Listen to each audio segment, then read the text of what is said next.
So what is Oxford like as a state schooler? Well,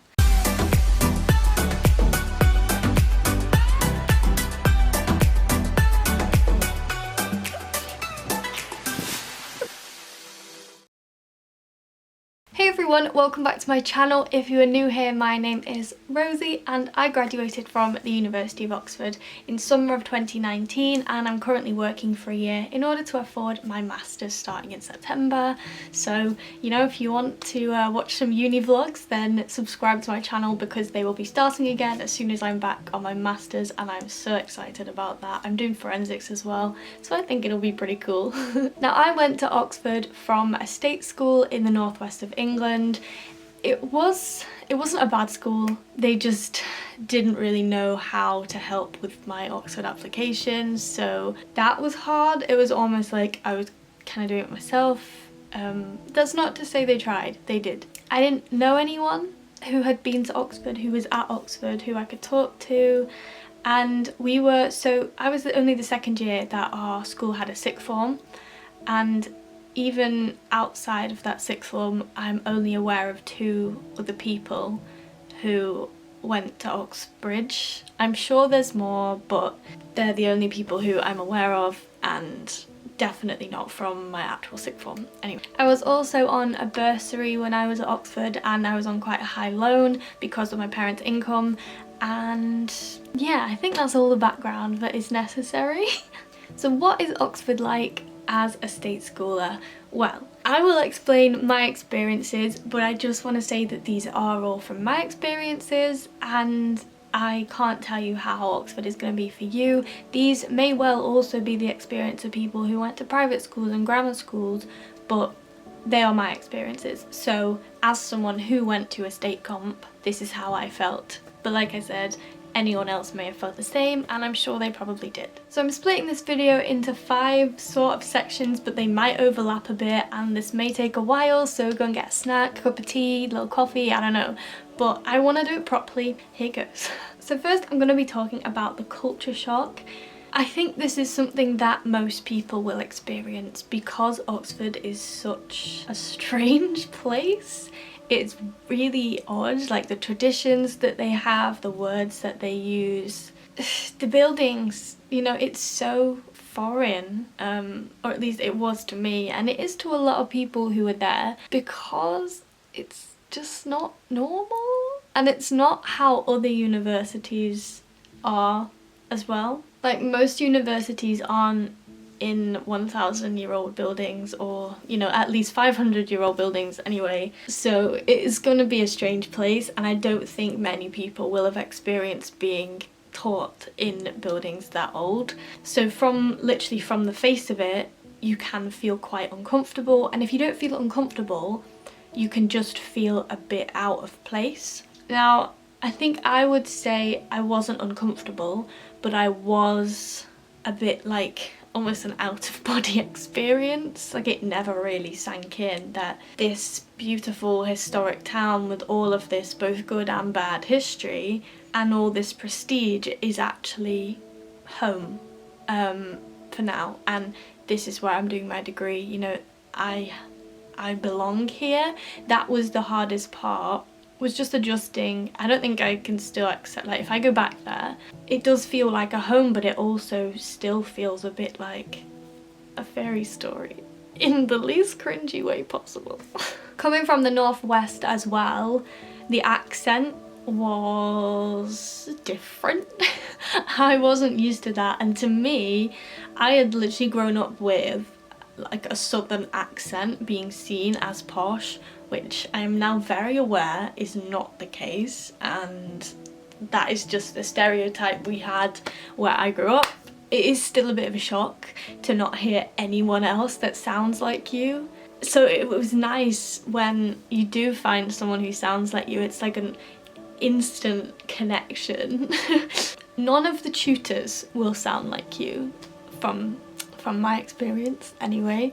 I've also experienced tutors not understanding what I was saying, even though I don't think my accent is particularly strong, particularly not when I'm in Oxford or when I've come home from Oxford. It is not strong because it's almost like you assimilate yourself into that accent without even realising. So I don't know why they didn't know what I was saying, to be honest. I have also seen that other tutors, this is for one student who did history, he basically received an email that said, you need to work on your speech because this isn't how we talk. And that angered me.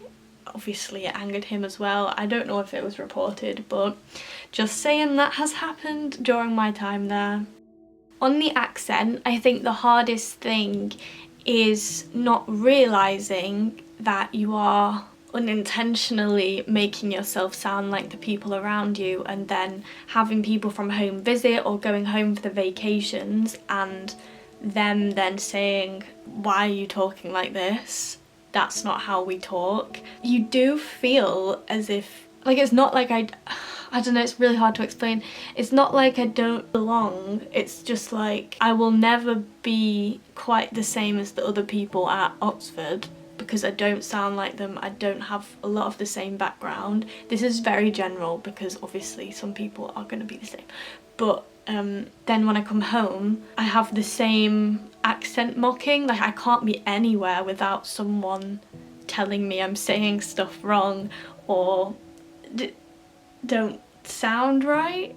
Formals, again, are quite a big culture shock because 3-course meals with waiter service are not something that I have ever experienced before. They're certainly not something that I have experienced whilst in my educational institution anyway. It's just a bit strange. It takes a lot of getting used to. I didn't go really to any formals in first year because I was so concerned with spending the extra money to go to a formal because I didn't feel the need to. Right, I'm just gonna pause there.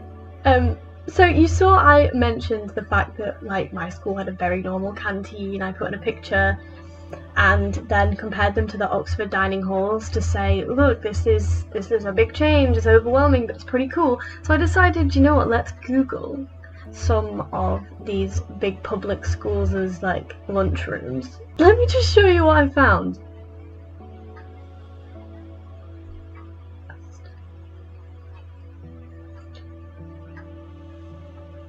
I am astounded. These schools, that Oxford is a step down. Like, what? Radley's wearing a gown. You wouldn't get a shock in any way, shape or form in terms of culture if you're coming from these sorts of schools. The minute you get there, at Peters anyway, and I assume at other colleges it's the same, you have like welcome formals in Freshers Week, so there'll be like one every night for 4 days, and there's like unlimited wine and so many pieces of cutlery you don't know what to do with yourself, and like all this soup and fancy starters, and it's just a little bit overwhelming. I think one of the most overwhelming things, especially if you're someone who's not particularly outgoing, is the fact that other people seem to know what like small forks are for and which wine goes with which dish, and while that seems really trivial, it's still a culture shock because it's never something I've even thought of. Like, I didn't know wine was meant to go with certain dishes. Similarly, wearing gowns to formals is strange, and I think for most people that is strange, but then I've also seen like school photos of some of my friends who wore gowns at school. So maybe it's not as strange for them, but it's still weird, but also fun. Don't get me wrong, I do like that tradition a lot. I like feeling all flowy, and I do like the formals because it's like a nice get together, and you can do it for people's birthdays, and it doesn't cost too much. Like, it doesn't cost as much as having a meal out, and it's nice when you do it all together, it really is. But to have like 4 on the first week was just a lot. So just prepare yourself for that, for starting in Freshers Week and being launched, like fully launched into a culture that you may have never experienced before. It's fun, but it takes so much out of you, and I didn't really recover from Freshers Week for the entire first term. Sticking with culture shock, I'm going to talk about the language people use. You might think this one's ridiculous, but I didn't know half the words that my tute partners used in their discussions. You know, reading back their essays, I have to use dictionaries to find out what they're saying. And if you take your laptop, this is actually a tip, take your laptop to your first tutorial or lecture, lecture anyway, but to your tutorial, don't just take a notepad and think you'll discuss the essay, because the amount of times I have had to Google words that everyone else seems to understand, but I genuinely have never heard them said. And they'll mean quite normal things, but they're just a very big word for that normal thing. And yeah, once again, that was a shock, but that's a learning curve, isn't it? It does, though, highlight the difference in calibre of schooling, I think. One thing I never appreciated was the fact that I think a lot of private school, selective ones anyway, all of the students have got in because they're intelligent, because they work really hard, and all of the teaching is done to help them go even further. Whereas in a state school, anyone can go there, and a lot of the teaching is focused on getting the people at the lower end higher up, and then if you're at the top, you're sort of left to your own devices to teach yourself the stuff to get you like the A-star and things. In all honesty, I think that prepared me for uni better, because it meant that independent work was something that I've already been very used to, but it also really showed in tutorials when you could see that other people had been almost trained to write essays for years and had been told how to do it. Like, there's just the extra practice and push, I think, is really evident in the language used and in the teaching style, which is why it is so new.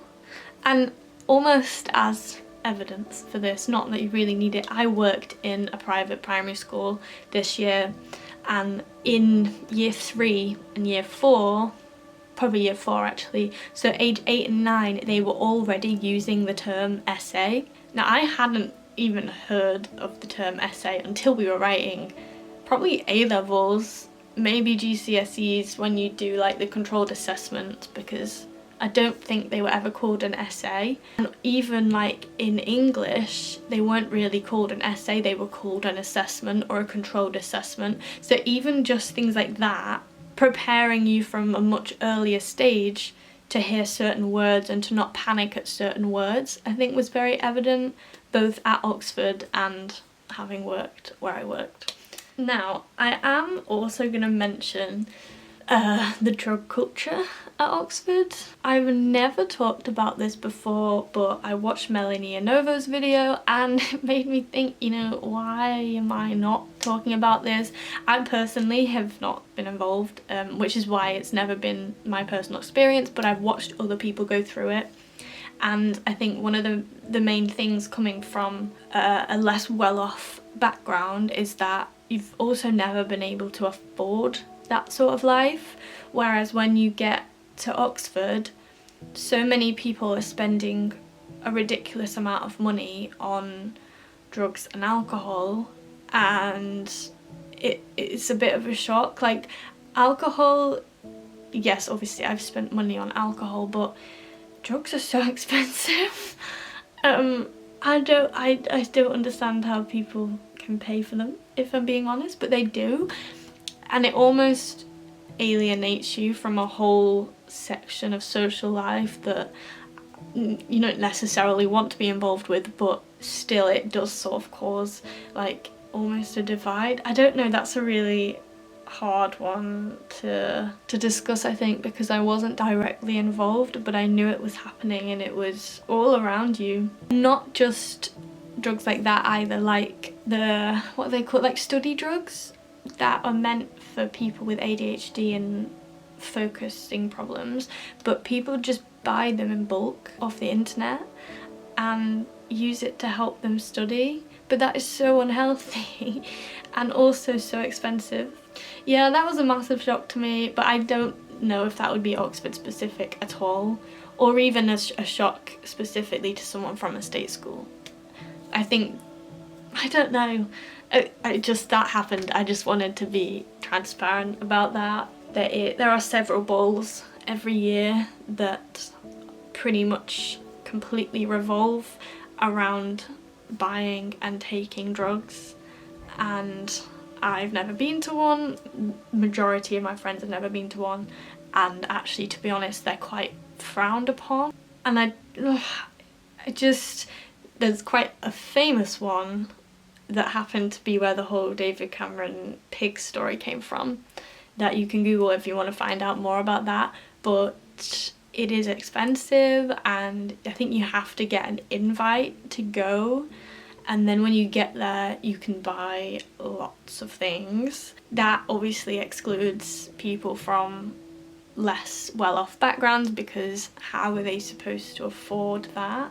I think it particularly will affect people from the middle to low background that have just missed out on the big scholarships, but also don't have anyone at home to fund a social life. Though I don't think I'd ever want to be involved in that. Well, no, that I've thought about it, like, imagine going to those sorts of balls, but also I'd feel so uncomfortable that I'm kind of glad it's not an option, if that makes sense. Right, section 2 is going to be a little bit on tutorials, but I am going to film a whole video about how to approach your first tutorial. But in terms of going to tutorials from a person of my background, I've sort of touched on it already, but it's that kind of feeling of, this is so new, I've never been taught like this. I've never been taught in such a small group. Like, all my classes were like 30 people, apart from my geography class, because no one took geography for A-level, so there was only 4 of us. But the size of the classes and the way that you are really forced to get your opinion across and to work on the spot is so new, but also I love it. It's so valuable. You get one-on-ones or 1-on-2, 1-on-3 max with really high up professors in your discipline, and even the people who've written the books that you've wrote. That is amazing, and something that I don't know how much I'd experienced the same elsewhere. Of course, every university has some really good academics, but the ones at Oxford might have, like, I've seen them on the TV and things like that, so that's amazing. It is obviously a bit of a shock, it's very intimidating, but I think everyone will be in the same boat on that one, because everyone in your subject looks up to the people who are kind of at the top of it. So, as I've already touched on, you will find that you may not understand a word of what's going on, so just make sure you take your laptop so that you can have Google to find out what people are actually saying. Yeah, basically it just does sometimes feel like people have had a go at working in this way before, and you're playing catch up. Like, they've already learned how to do the essays and to defend their argument, and have already been told that they can be confident in their views, and have been constantly pushed and praised and told that they could do anything that they want to do, and you're down here because you've never had that, and you've got to, throughout your time at Oxford, you can try and get to the same level, but they'll continue getting higher.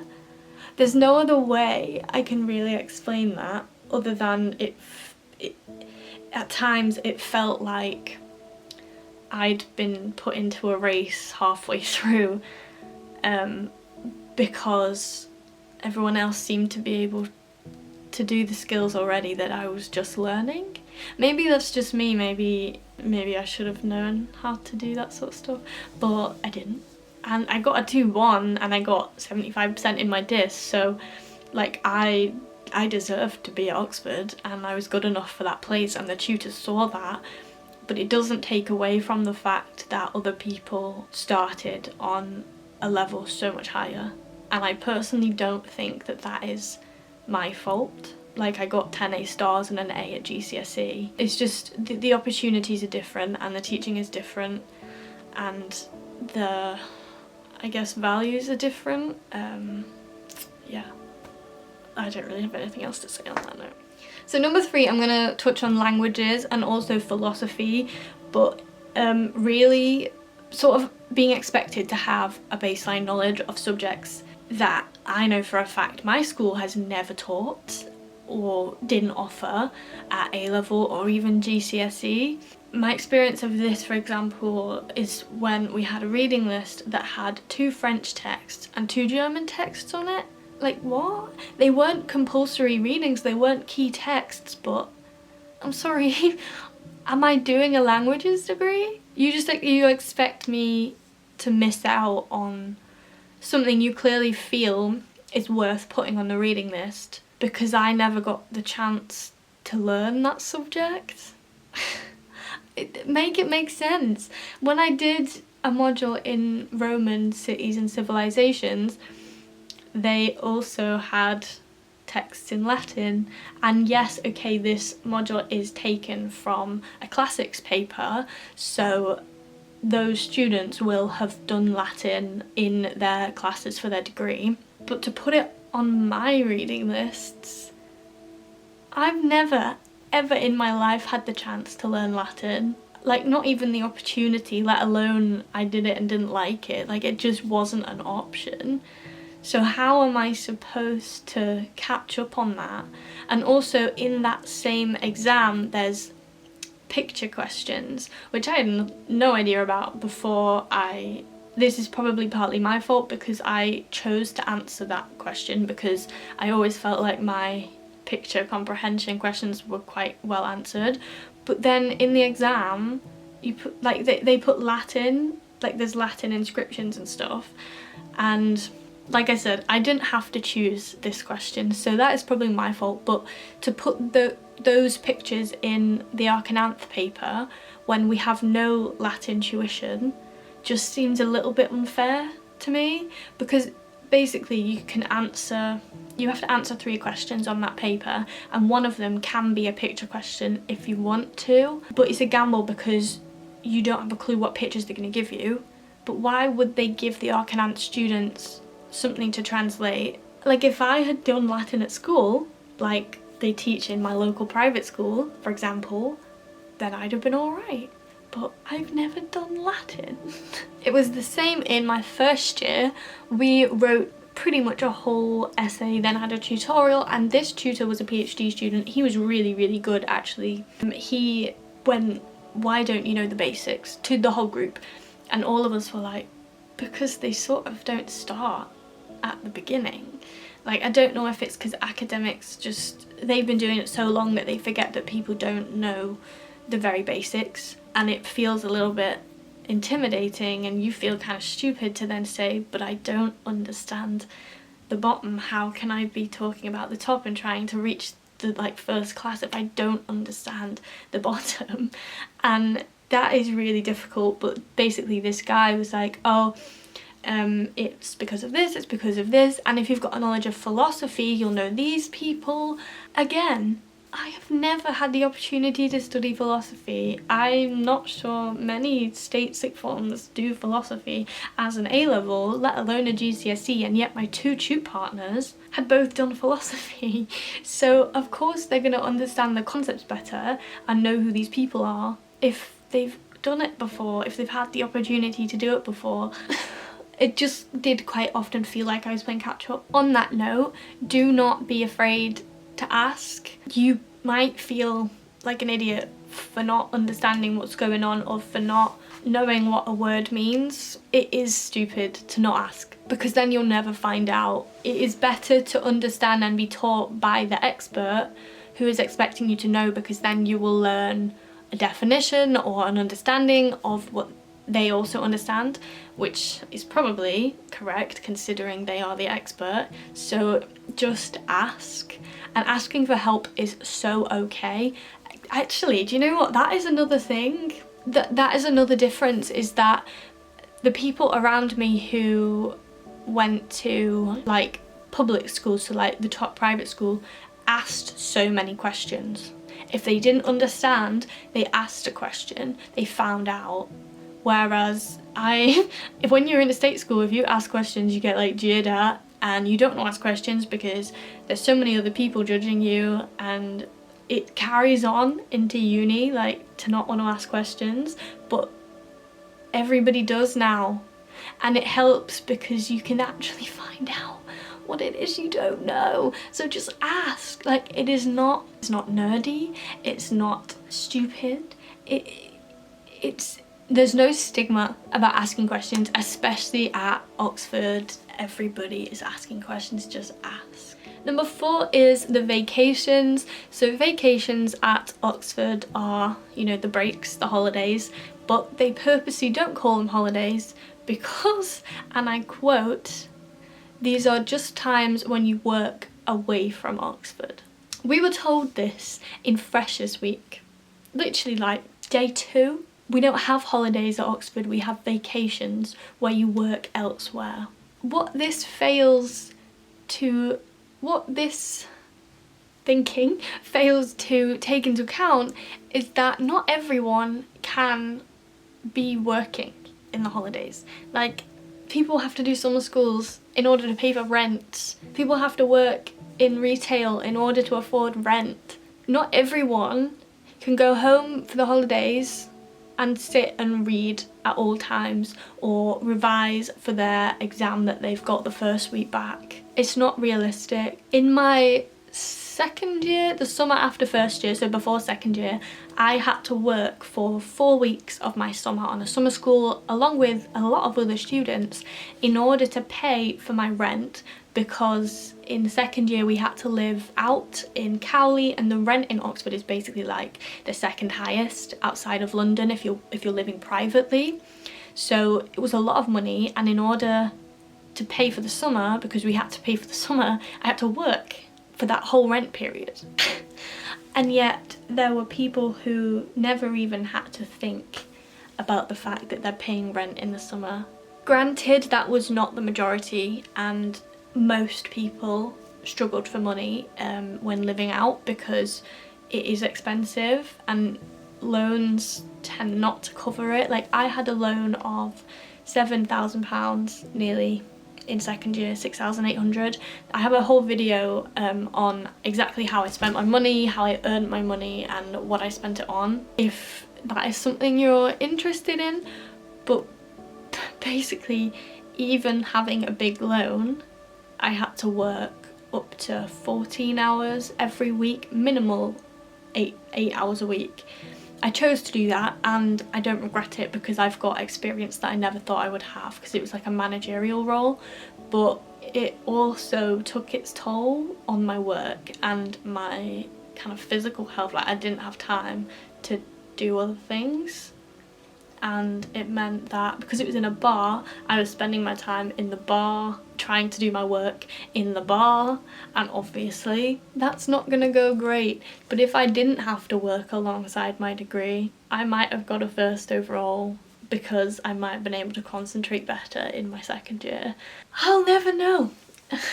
That is definitely not just a state schooler problem.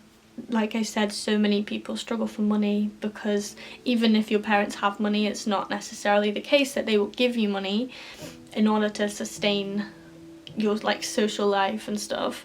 So that is just like my personal experience, and I happen to have been to a state school. Another thing about the holidays is the shock when you are either working in the holidays, or if you've gone home to live at home because it's cheaper, seeing so many people just like traveling on Instagram, and seeing people who've like gone to Australia for like 4 weeks, and you know, around Thailand or around South America or interrailing. Like, what? Where are you getting this money from? Where are you getting the time? And it always feels like the people who have done all of this also get the best marks, which I don't get. Maybe it's just me. Maybe these people are just like incredibly intelligent and really good at their degree, which to be honest most people at Oxford are, so that's probably it. But just as a pre-warning, prepare yourself for it to feel like everyone else has gone on holiday and you're just existing and trying to get through a degree that seems almost impossible. Finally is hardship. Now I'm bringing this in because I just really wanted to emphasize that money is available if you need it. Now again, this doesn't have to be someone from a state school obviously, but I accessed Hardship and I went to a state school, hence why it's in my experience. Basically, every college has a fund, like a pot of money that is available for if you come under any form of hardship or financial stress. You have to apply for it, which is a pretty daunting process, and you have to have like a full-on meeting to discuss your financial situation, which again isn't the easiest thing to do, especially when you feel like you haven't got any time to do anything like that. That for me, I think, was the most stressful part, was thinking I've got to fit this in around my work. But anyway, like the meeting for me was fine, but then afterwards you have to submit like bank statements so that they can check you're not just spending your money on XYZ when you should be saving it as best as possible. They assess how much money you've got to live on per week, and the finance person at St Peter's anyway genuinely said to me, we would expect students to be living on around £100 a week at least. And I just remember thinking, who has a budget of at least £100 a week? Clearly that is thought of as the norm. Anyway, I ended up being given 2 lots of £500 because they felt like my situation needed some money to help me get through third year, because third year is stressful as it is without having to worry about money problems. But essentially what I'm saying is that money is there. It's not very well advertised, if advertised at all, so you just have to look for it yourself. Don't wait for it to come about. If you think you need it, go and find it, and also to not be ashamed of asking for money. It's fine. That is what the money is there specifically for. And once you've had this money, you don't owe them anything. Like, you don't owe it back. You don't owe them a service. You don't owe them donations in the future. Like, you don't owe them anything. We did a whole section on a free gift and how it's not the case, because you feel like obligated to reciprocate, and you've even just emotionally. But just know that that's what that money is for. The alumni, and it is alumni donations can go into a specific pot to help students who need it, and that's what they want their money to be spent on, so you don't need to feel bad about it at all. I don't know if it is a working class background thing, but taking money from people is so frowned upon, and seen like taking handouts is frowned upon, and it's embarrassing but it shouldn't be. So there will be other things that I could tell you. If you've got specific questions, just ask me them in the comments or in my DMs on Instagram, and I will get back to you as fast as I can. But for now, I'm just going to end it there because I'm aware I've been talking for a while already and I can't really think of anything else off the top of my head. If you did enjoy this video or find it insightful and want to learn more about going to uni, going to Oxford, then give me a subscribe as well if you want to watch my uni vlogs next year, because I'm excited. Give this video a thumbs up if it helped you out in any way, shape or form, and I will see you in my next video. Bye!